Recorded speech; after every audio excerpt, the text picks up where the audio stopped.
اللہ رب العالمین نے قرآن مجید کے اندر کثرت سے انبیاء کرام کے واقعات کو ذکر کیا۔ اللہ کے فیصلوں کا کتنا احترام ہے۔ وہ چاہتے ہیں کہ عمل میں تاخیر نہ ہو، وہ چاہتے ہیں کہ اللہ کے حکم کی نافرمانی نہ ہو۔ ان کی خواہش کیا ہے کہ جیسے ہمیں رب کا حکم مل جائے ہم اس پر عمل کر کے دکھائیں۔ الذین یحملون العرش، وہ فرشتے جو عرش کو اٹھائے ہوئے ہیں، ومن حولہ، اور وہ فرشتے جو عرش کے آس پاس ہیں۔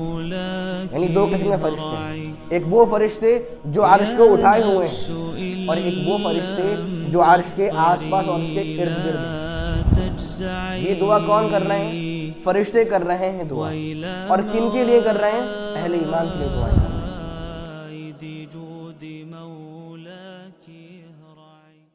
ان الحمد للہ نحمده ونستعینه ونستغفره ونؤمن به ونتوکل علیہ ونعوذ باللہ من شرور انفسنا ومن سیئات اعمالنا من يهده الله فلا مضل له ومن يضلل فلا هادي له واشهد ان لا اله الا الله وحده لا شريك له واشهد ان محمدا عبده ورسوله اما بعد فإن خير الحديث كتاب الله وخير الهدي هدي محمد صلى الله عليه وسلم وشر الأمور محدثاتها وكل محدثة بدعة وكل بدعة ضلالة وكل ضلالة في النار فأعوذ بالله السميع العليم من الشيطان الرجيم بسم الله الرحمن الرحيم يا أيها الذين آمنوا اتقوا الله حق تقاته ولا تموتن إلا وأنتم مسلمون يا أيها الناس اتقوا ربكم الذي خلقكم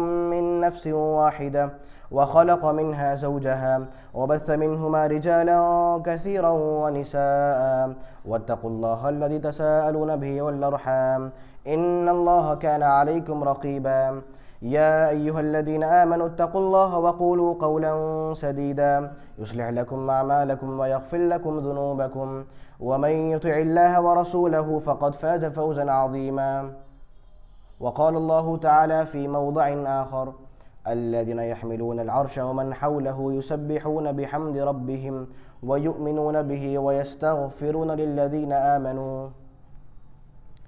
محترم سامعین کرام، آج جس موضوع کو لے کر میں آپ کے یہاں حاضر ہوا ہوں اس کا عنوان ہے فرشتے ہمیں کیا سکھاتے ہیں۔ فرشتے ہمیں کیا سکھاتے ہیں؟ سب سے پہلی بات، اگر ہم لوگ قرآن مجید کو غور و فکر کے ساتھ پڑھتے ہیں تو ہمیں وہاں پر یہ بات جاننے اور سیکھنے کو ملتی ہے کہ رب العالمین نے ہمیں اس بات پر بہت زیادہ ابھارا ہے، اور اللہ رب العالمین نے ہمیں اس بات کا تاکیدی حکم دیا ہے کہ اس کائنات میں جتنے بھی اہل خیر حضرات ہیں، جتنے بھی اچھے لوگ ہیں، جتنے بھی نیک لوگ ہیں اور جتنے بھی بھلے لوگ ہیں، ہم لوگ ان تمام کے حالات پر گہری نگاہ ڈالیں، ہم ان کی زندگی پر گہری نظر رکھا کریں، اور ساتھ ہی ان کی زندگی میں جو بھی خیر ہو، جو بھی بھلائی ہو اور جتنی بھی اہم باتیں ہوں، ہم تمام لوگ ان باتوں پر نظر رکھنے کے بعد ان باتوں کو اپنے یہاں لاگو کریں اور ان پر عمل کر لیا کریں۔ میں پھر اپنی بات کو دہراؤں، اللہ رب العالمین نے ہمیں اس بات کا بہت تاکیدی حکم دیا ہے کہ جتنے بھی اس دنیا میں اچھے اور بھلے لوگ ہو سکتے ہیں، ہم لوگ ان کی زندگی پر نظر رکھا کریں، ان کے حالات کو پڑھا کریں، ان کے حالات کو سنا کریں۔ کیوں؟ تاکہ ان میں جو خیر موجود تھی، ان میں جو بھلائی موجود تھی اور ان میں جو اچھائیاں موجود تھیں، ہم لوگ ان پر عمل کر سکیں اور ان کو اپنے یہاں پر لاگو کر سکیں۔ اسی حکمت کے پیش نظر اللہ رب العالمین نے قرآن مجید کے اندر کثرت سے انبیاء کرام کے واقعات کو ذکر کیا ہے، ساتھ ہی ان کی قوم نے ان کے ساتھ کیا کیا، ان کا کیا رد عمل تھا، نبیوں نے کیسے ان تکالیف کا برداشت کیا، ان پر صبر کیا، اور ان کا کیا طریقہ تھا۔ تمام واقعات رب العالمین نے قرآن میں کثرت سے ذکر فرما دیے ہیں۔ کیوں؟ تاکہ ہمارے سامنے ان اچھے لوگوں کا ایک نمونہ آ جائے اور ہم ان کی زندگیوں میں سے کچھ موتیاں ڈھونڈ کر اپنی اصلاح کر سکیں اور اپنے آپ کو سدھار سکیں۔ یہی وجہ ہے کہ رب العالمین نے انہی عظیم مخلوقات میں سے فرشتوں کا بھی ذکر کیا ہے۔ یہ یقینی بات ہے کہ فرشتے اپنی تعداد کے اعتبار سے، فرشتے اپنی صفات کے اعتبار سے اور فرشتے اپنی تخلیق کے اعتبار سے تمام مخلوقات میں ایک منفرد مقام رکھتے ہیں۔ یعنی ان کی تعداد کیا ہے اس اعتبار سے بھی، ان کی صفات کیا ہیں اس اعتبار سے بھی، اور ساتھ ہی رب العالمین نے ان کو کیسے پیدا کیا ہے اس اعتبار سے بھی یہ لوگ ایک خاص مقام رکھتے ہیں۔ لہذا اسی لیے میں نے سوچا کہ ایسا کیوں نہ ہو کہ جب یہ مخلوق اتنی اہم ہے، جب یہ لوگ اتنے اہم ہیں، ہم بھی ان کے حالات سے اور ان کے اعمال سے کچھ ایسی باتیں سیکھ لیں جس سے ہماری اصلاح ہو سکے اور ہم خود کو سدھار سکیں۔ چنانچہ ان اہم پیغاموں میں اور ان اہم باتوں میں سب سے پہلی بات جو ہمیں فرشتوں سے سیکھنے کو ملتی ہے وہ یہ ہے کہ فرشتے دوسروں کو فائدہ پہنچاتے ہیں، فرشتے دوسروں کے لیے نفع مند اور فائدہ مند ثابت ہوتے ہیں۔ کیسے؟ آئیے آیت دیکھتے ہیں۔ سورہ غافر کی آیت ہے، اللہ رب العالمین کا ارشاد ہے الذین یحملون العرش ومن حولہ یسبحون بحمد ربہم، کہ وہ فرشتے جو عرش کو اٹھائے ہوئے ہیں، الذین یحملون العرش، وہ فرشتے جو عرش کو اٹھائے ہوئے ہیں، ومن حولہ، اور وہ فرشتے جو عرش کے آس پاس ہیں۔ یعنی دو قسم کے فرشتے ہیں، ایک وہ فرشتے جو عرش کو اٹھائے ہوئے ہیں اور ایک وہ فرشتے جو عرش کے آس پاس اور اس کے ارد گرد ہیں۔ ان کا حال کیا ہے؟ یسبحون بحمد ربہم، وہ رب العالمین کی تسبیح بیان کرتے ہیں اور اس کی تعریف بیان کرتے ہیں، اور ساتھ ہی وَيَسْتَغْفِرُونَ لِلَّذِينَ آمَنُوا، یہی دونوں قسم کے فرشتے اہل ایمان کے لیے استغفار کرتے ہیں اور کہتے ہیں کہ اے اللہ تو ان اہل ایمان کو معاف فرما دے۔ چنانچہ آگے ہی ہے ربنا وسعت کل شیء رحمۃ وعلما، کہ ہمارے رب بے شک تیرا علم اور تیری رحمت ہر چیز کو گھیرے ہوئے ہے، بے شک تیرا علم اور تیری رحمت ہر چیز کو شامل ہے، لہذا فاغفر للذین تابوا واتبعوا سبیلک، تو اے اللہ تو ان لوگوں کو معاف فرما دے جو توبہ کرتے ہیں، واتبعوا سبیلک، اور ان کو معاف فرما دے جو تیرے راستے کی اتباع کرتے ہیں اور اس پر چلتے ہیں، ساتھ ہی وقہم عذاب الجحیم، اے اللہ تو ان تمام لوگوں کو جہنم کے عذاب سے بچا لے۔ یہ دعا کون کر رہے ہیں؟ فرشتے کر رہے ہیں دعا، اور کن کے لیے کر رہے ہیں؟ اہل ایمان کے لیے دعائیں کر رہے ہیں۔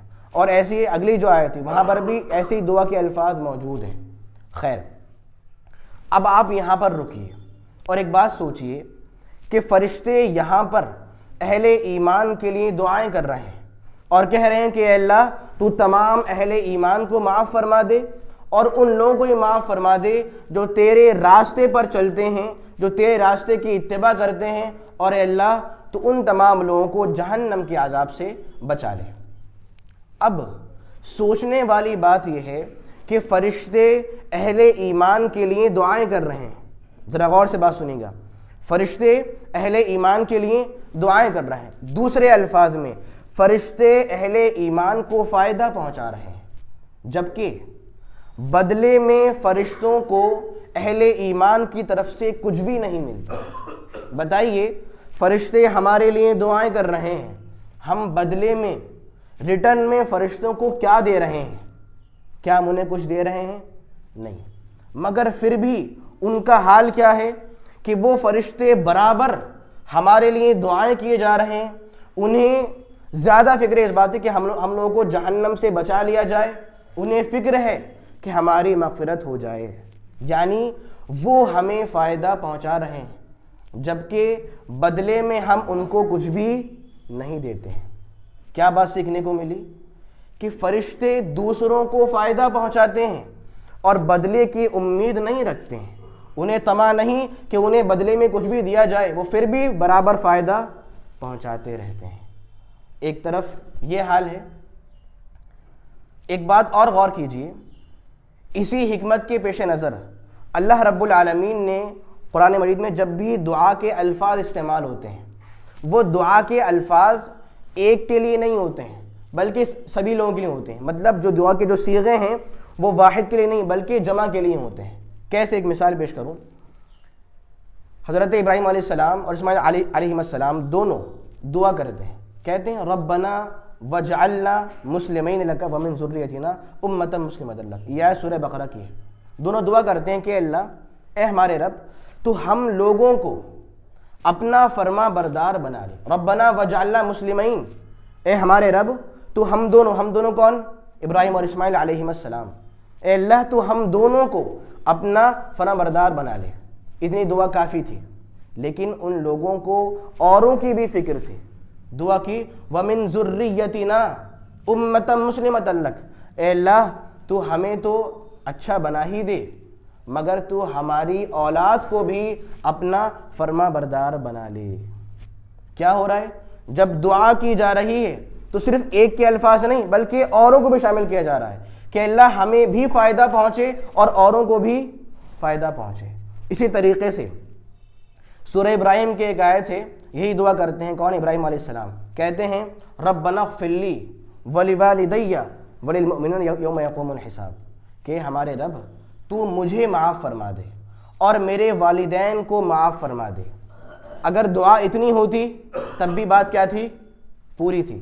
دعا یہ نہیں، آگے اور بھی ہے وللمؤمنین، اے اللہ تو مجھے تو معاف کر ہی رہا ہے اور کر دینا، اور میرے جو والدین ہیں ان کو ہی معاف کر دینا، بس قیامت کے روز جتنے بھی اہل ایمان ہیں تو ان تمام کو بھی معاف کر دینا۔ سمجھ رہے ہیں بات کو؟ یعنی کیا بات سیکھنے کو مل رہی ہے کہ قرآن کا یہ ایک خوبصورت انداز ہے کہ جب بھی دعا کی جائے تو دوسروں کے لیے بھی دعا کی جائے۔ یعنی جب بھی خود کو فائدہ پہنچانے کی باری آئے تو انسان دوسروں کا بھی خیال رکھے۔ یہ باتیں ہمیں کون سکھاتے ہیں؟ فرشتے، اور یہی بات قرآن میں کیا ہے؟ موجود ہے۔ سمجھ رہے ہیں؟ اب کیا بات سیکھنے کو ملی کہ ہمیں دعا کے ذریعے دوسروں کو فائدہ پہنچانا ہے۔ کیوں؟ کیونکہ فرشتے دوسروں کو ایسے ہی فائدہ پہنچاتے ہیں۔ تو کیا صرف دعائیں کرنی ہیں اور کوئی طریقہ نہیں اپنانا ہے؟ نہیں، یہ بات تو فرشتوں کی تھی کہ وہ دعا کے ذریعے ہمیں فائدہ پہنچاتے ہیں، بٹ ہمارے سامنے ایک حدیث ہے، مسند احمد کی حدیث ہے، اللہ کے رسول صلی اللہ علیہ وسلم ارشاد فرماتے ہیں خیر الناس انفعهم للناس، کہ اے لوگوں میں سب سے بہتر وہ ہے جو سب سے زیادہ لوگوں کو فائدہ پہنچاتا۔ لوگوں میں سب سے بہتر وہ ہے جو سب سے زیادہ لوگوں کو فائدہ پہنچاتا ہے۔ آپ اپنا وقت دے کر فائدہ پہنچائیں، آپ قوت دے کر فائدہ پہنچائیں، آپ کسی کے ساتھ کھڑے ہو کر فائدہ پہنچائیں، مگر کیا کریں؟ دوسروں کے لیے فائدہ مند بنیں۔ خیر، تو بتانے کا مقصد کیا ہے کہ پہلا پیغام کیا معلوم ہوا کہ فرشتے دوسروں کو فائدہ پہنچاتے ہیں۔ آئیے دوسرا پیغام جانتے ہیں۔ فرشتوں سے ہمیں یہ بات بھی سیکھنے کو ملتی ہے کہ فرشتے اللہ رب العالمین کے فیصلوں اور اللہ کے حکموں کی بے انتہا قدر کرتے ہیں، اور ان کے یہاں رب العالمین کے حکموں کا بے انتہا احترام ہے۔ کیسے؟ حدیث سنتے ہیں، صحیح بخاری وغیرہ کی حدیث ہے۔ اللہ کے رسول صلی اللہ علیہ وسلم ارشاد فرماتے ہیں اذا قضى الامر فی السماء، جب اللہ رب العالمین آسمانوں میں کسی بات کا فیصلہ فرماتا ہے۔ حدیث بہت اہم ہے، ذرا غور سے بات سنیے گا۔ اذا قضى الامر فی السماء، جب رب العالمین آسمانوں میں کسی چیز کا فیصلہ کرتا ہے تو کیا ہوتا ہے؟ ضربت الملائکۃ باجنحتہا، فرشتے اس فیصلے کو سن کر اپنے پروں کو بچھا لیتے ہیں۔ ضربت الملائکۃ باجنحتہا، فرشتے اپنے پروں کو بچھا لیتے ہیں۔ کیوں؟ خضعانا لقولہ، اللہ رب العالمین کے فیصلے اور اس کے قول، اس کی باتوں کا احترام کرتے ہوئے، خشوع و خضوع اختیار کرتے ہوئے۔ سمجھ رہے ہیں؟ اور آگے ہے ان لوگوں پر یعنی فرشتوں پر گھبراہٹ طاری ہو جاتی ہے، فرشتوں پر گھبراہٹ طاری ہو جاتی ہے، اور گھبراہٹ کا عالم یہ ہوتا ہے کہ انہیں یہ بھی نہیں معلوم ہوتا کہ رب العالمین نے فیصلہ کیا کیا ہے. حتیٰ اذا فزع عن قلوبہم، یہاں تک کہ جب ان کی گھبراہٹ دور ہوتی ہے، یعنی اللہ اپنا فیصلہ مکمل کرتا ہے اور ان کی گھبراہٹ دور ہوتی ہے، تو وہ فرشتوں سے پوچھتے ہیں جو اللہ کے بہت قریب ہیں، کہتے ہیں ماذا قال ربکم، آپ کے رب نے کیا فیصلہ کیا ہے، اللہ نے کیا بات بولی ہے. وہ فرشتے بولتے ہیں قال الحق، اللہ نے بھلی بات کا اور حق بات کا فیصلہ کیا ہے. اب قابل غور بات کیا ہے کہ جب فرشتے رب العالمین کے فیصلے کو صرف سنتے ہیں تو اتنا احترام ہے کہ اپنے پروں کو بچھا لیتے ہیں رب العالمین کے فیصلے کا احترام کرتے ہوئے، اور اللہ انہیں حکم دے رہا ہے، حالت یہ ہو جاتی ہے کہ ان کے ہوش و حواس چلے جاتے ہیں، اتنا گھبرا جاتے ہیں کہ انہیں نہیں معلوم کہ رب العالمین کیا دے رہا ہے حکم، اس کا فیصلہ کیا ہے، انہیں یہ بات نہیں معلوم ہوتی ہے. اور جب فیصلہ مکمل ہوتا ہے تب جا کر ان کی گھبراہٹ وغیرہ دور ہوتی ہے. ایک بات یہ کہ ان کا اتنا احترام ہے. دوسری بات ترمذی وغیرہ کی حدیث ہے، اللہ کے رسول صلی اللہ علیہ وسلم ارشاد فرماتے ہیں کیف انعم وصاحب القرن قد التقم القرن، کہ اے لوگوں، کون مین فرما رہے ہیں؟ اللہ کے نبی صلی اللہ علیہ وسلم، کہ میں کیسے خوش رہ سکتا ہوں، میں کیسے لطف اندوز ہو سکتا ہوں، مجھے زندگی کا مزہ کیسے مل سکتا ہے، جبکہ حالت یہ ہے کہ سور پھونکنے والے فرشتے نے سور کو اپنے منہ میں رکھ لیا ہے اور انہوں نے اپنی پیشانی کو جھکا لیا ہے. واستمع، اور وہ غور سے سن رہے ہیں کہ جیسے ہی رب العالمین انہیں سور میں پھونکنے کا حکم دیں وہ فوراً سور میں پھونک مار دے اور قیامت کیا ہو جائے، برپا ہو جائے. غور سمجھ رہے ہیں؟ اب قابل غور نقطہ کیا ہے کہ فرشتے خاص کر اسرافیل علیہ السلام، ان کے یہاں رب العالمین کے فیصلے، اس کے حکم کا اتنا احترام ہے کہ پہلے ہی سے سور کو اپنے منہ میں رکھ لیا ہے اور ساتھ ہی اپنی پیشانی جھکا کر غور سے بات سننے کے لیے بالکل تیار ہے کہ جیسے ہی رب العالمین کا حکم ہو جائے، وہ جیسے کسی بات کا فیصلہ کر دے، میں بالکل بھی ڈیلے نہ کروں، تاخیر نہ کروں اور فوراً اس کام پر عمل کر لوں. دو مثالیں ہو گئیں.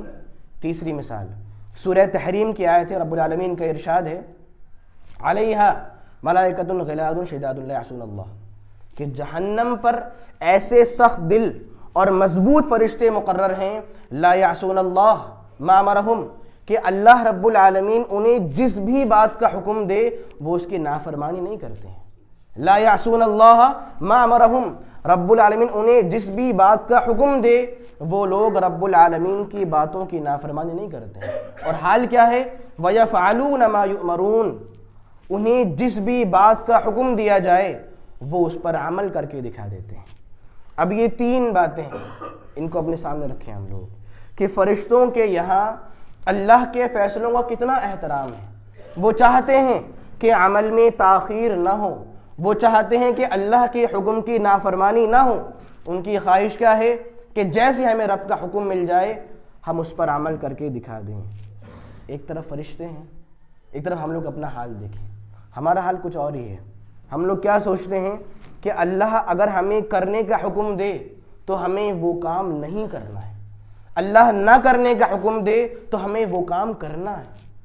وہ ایک طرف فرشتے ہیں، ایک طرف ہم لوگ ہیں. دو پیغام مل گئے. تیسرا پیغام فرشتوں سے ہمیں یہ بات سیکھنے کو ملتی ہے کہ ہمیں رب العالمین جب بھی کسی بات کا حکم دے، ہمیں جب بھی کسی کام کے کرنے کا حکم دیا جائے تو ہم اپنی عقل کا استعمال نہ کیا کریں، بلکہ جیسے ہی ہمیں حکم ملے ہم اس پر عمل کر کے دکھا دیں اور اپنی عقل کا استعمال نہ کریں. کیسے؟ رب العالمین نے ان کو حکم دیا وَإِذْ قُلْنَا لِلْمَلَائِكَةِ اسْجُدُوا لِآدَمَ، سورہ بقرہ کی آیت ہے کہ یاد کریں اس وقت کو جب ہم نے فرشتوں سے کہہ دیا، کیا کہا؟ اسجدوا لآدم، اے فرشتوں آدم علیہ السلام کے لیے سجدہ کر دیجئے، ان کو سجدہ تعظیمی کیجئے. فسجدوا، سبھی لوگوں نے سجدہ کر دیا. کن لوگوں نے؟ فرشتوں نے. الا ابلیس، سوائے ابلیس کے، ابا، اس نے انکار کر دیا. واستکبر، اور تکبر اختیار کیا. وکان من الکافرین، اور وہ کافروں میں سے تھا. اب دیکھ رہے ہیں ہم، اللہ کا حکم ہو رہا ہے کہ آپ لوگ آدم علیہ السلام کے لیے سجدہ کر دیجئے۔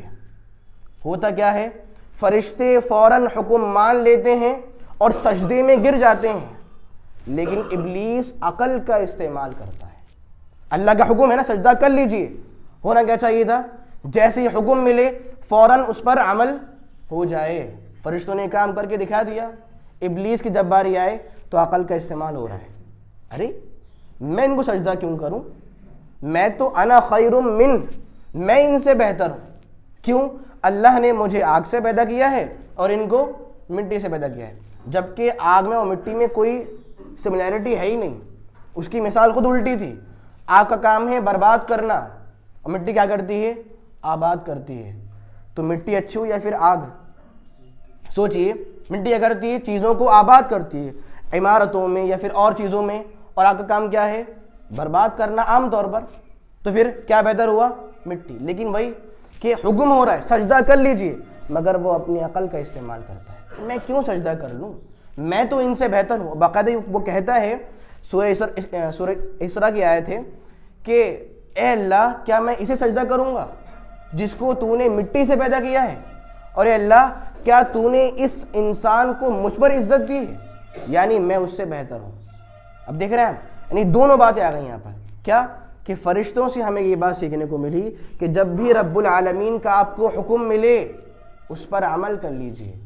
شیطان نے کیا کیا تھا کہ اس نے اپنی عقل کا استعمال کیا، تو کیا بات سیکھنے کو ملی کہ ہمیں اپنی عقل کا استعمال نہیں کرنا ہے۔ میں یہ بات کیوں بول رہا ہوں، کیونکہ آج ہمارا حال کچھ ایسا ہی ہے۔ ہمارا حال کیا ہے، ہم لوگ جب بھی کوئی حدیث یا ہم جب بھی کوئی فرمان سنتے ہیں تو پہلی بات ہمارے ذہن میں کیا آتی ہے، اچھا اگر یہ حکم ہے کیا یہ واجب ہے یا یہ نفل ہے۔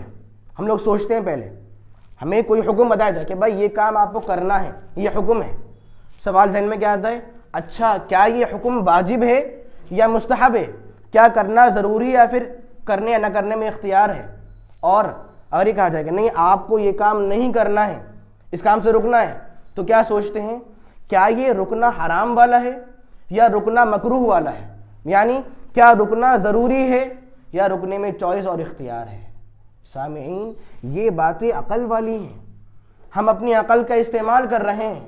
ہونا کیا چاہیے تھا کہ جب اللہ کا حکم ملا ہے اس پر عمل کر لیجئے، مگر یہ بات کہاں سے ہے کہ یہ حکم چلو مستحب ہے چلو اس پر عمل نہیں کرتے ہیں، ہاں اگر واجب ہوتا تو ہم اس پر عمل کر لیتے، یہ نہیں، اور یہ جو چیز ہے یہ تو حرام ہے اس لیے ہم یہ کام کر رہے ہیں، اگر مکروہ ہے چلو ٹھیک ہے یہ کام کر لیتے ہیں اور نہیں بھی کرتے ہیں۔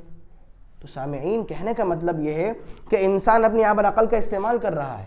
ایک بہت ہی مشہور عالم دین ہے، ان کا نام ہے محمد ابن صالح العثیمین، وہ بیان فرماتے ہیں کہ جب بھی اللہ رب العالمین آپ کو کسی بھی بات کا حکم دے تو آپ یہ نہ سوچیں کہ کیا یہ حکم ضروری ہے یا ضروری نہیں ہے۔ جب حکم رب العالمین کا ہے تو اس کا احترام کیا ہے کہ جیسے ہی حکم مل جائے انسان اس پر عمل کر لے، اور جب آپ کوئی رکنے والی حدیث یا پھر آیت سنیں تو یہ نہ سوچیں کہ کیا یہ رکنا بہت ضروری ہے یا رکنے میں اختیار ہے، بلکہ جب حکم ہے کہ رک جائیے تو آپ رک جائیے اور اختیار والی بات نہ سوچیں۔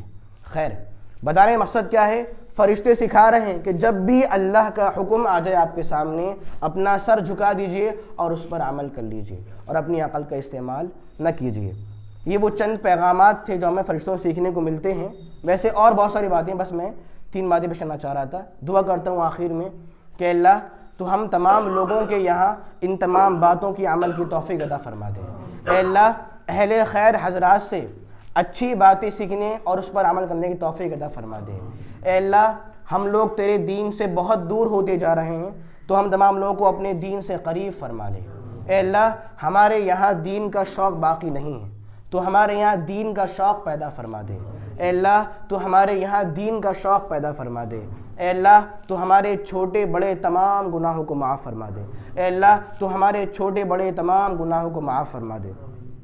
اے اللہ اس وقت مسلمان جہاں جہاں پریشان ہیں مظلوم ہیں، بدحال ہیں، اے اللہ تو سارے جہاں کے مسلمانوں کے حال پر رحم فرما۔ اے اللہ تو سارے جہاں کے مسلمانوں کے حال پر رحم فرما۔ اے اللہ بالخصوص ہندوستان کے مسلمانوں کے حال پر رحم فرما۔ اے اللہ تو ہمیں اپنی نبی کی سچی محبت عطا فرما دے۔ اے اللہ تو ہم تمام لوگوں کتاب و سنت پر کما حق و عمل کی توفیق عطا فرما دے۔ اور اے اللہ جب تک ہمارے یہاں جان باقی ہے تو ہمیں توحید اور ایمان پر باقی رکھ۔ اور اے اللہ جب تو ہمیں اپنے پاس بلائے تو ہمارا خاتمہ بالخیر فرما دے۔ آمین۔ وآخر دعوانا الحمد للہ رب العالمین۔